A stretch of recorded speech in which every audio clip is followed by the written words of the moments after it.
ইসরায়েলের অভ্যন্তরে স্মরণকালের ভয়াবহ ক্ষেপণাস্ত্র হামলা চালিয়ে নিজেদের সামরিক সক্ষমতার জোরালো বার্তা দিল ইরান। ১ অক্টোবরের হামলায় ব্যবহার করা ইরানের অত্যাধুনিক ফাতাহ-1 এবং খাইবার শেখান মিসাইল ১৪০০ কিলোমিটার দূরের লক্ষ্যবস্তুতে নিখুঁতভাবে আঘাত হানতে সক্ষম। ইসরায়েলি হামলার ক্ষেত্রেও সেই ফলাফল হাতে নাতে পেয়েছে তেহরান।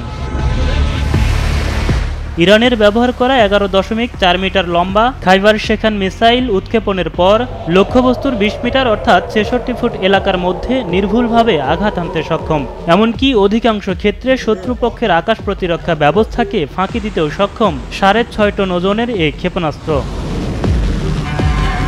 গত এপ্রিলে ইসরায়েলে শতাধিক ক্ষেপণাস্ত্র হামলা চালালেও সেগুলো কার্যকর ভূমিকা রাখতে পারেনি। যদিও ঘণ্টায় ৪,৫০০ মাইল পথ পাড়ি দিতে সক্ষম ইমাদ এবং ঘাট নামের সেই ক্ষেপণাস্ত্রগুলো ইরান থেকে উৎক্ষেপণের মাত্র ১২ মিনিটের মাথায় ইসরায়েলে আঘাত করে।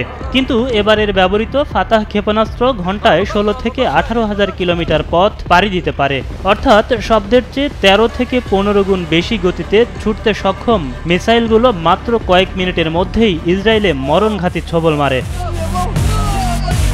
ফাতাহ এবং খাইবার শেখান ক্ষেপণাস্ত্র দুইটি রয়েছে কৌশলগত ওয়ারহেড, যা যে কোনো ধরনের প্রতিরক্ষা ব্যবস্থাকে ফেলতে পারে প্রশ্নের মুখে।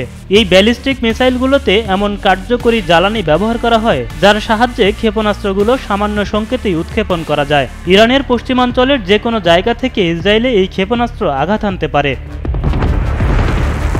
বর্তমানে ইরানের সামরিক ভান্ডারে যুক্ত হয়েছে ফাতাহ-2 হাইপারসনিক ক্ষেপণাস্ত্র, যা ঘণ্টায় ১০,০০০ মাইল পথ পাড়ি দিয়ে লক্ষ্যবস্তুতে আঘাত হানতে সক্ষম। ইরানের হাতে থাকা নতুন প্রজন্মের এসব ক্ষেপণাস্ত্র দিয়ে ইসরায়েলে হামলা করা হলে সারা বিশ্ব অবাক হয়ে যাবে বলে জানিয়েছেন ইরানের বিপ্লবী গার্ড বাহিনীর এক কমান্ডার। এমনকি এ সমস্ত ক্ষেপণাস্ত্র ব্যবহার করা হলে তার ধ্বংসাত্মক ক্ষমতা সারা বিশ্বকে বিস্মিত করে তুলবে বলেও মন্তব্য করেন তিনি।